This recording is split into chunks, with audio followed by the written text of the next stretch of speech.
In front of me is Nothing Phone 4a, and today I would like to show you where you can locate all your downloads.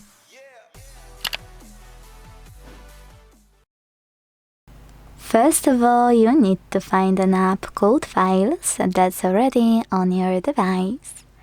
This one. Click on it. If you never used it before, select Continue and tap on the switcher next to Allow Permission. Then hit Downloads category. As you can see, all of my downloaded files are here. To access one, click on it on the left. And to manage one, click on those three dots on the right. Then do whatever you wish to using all of those options, like compress.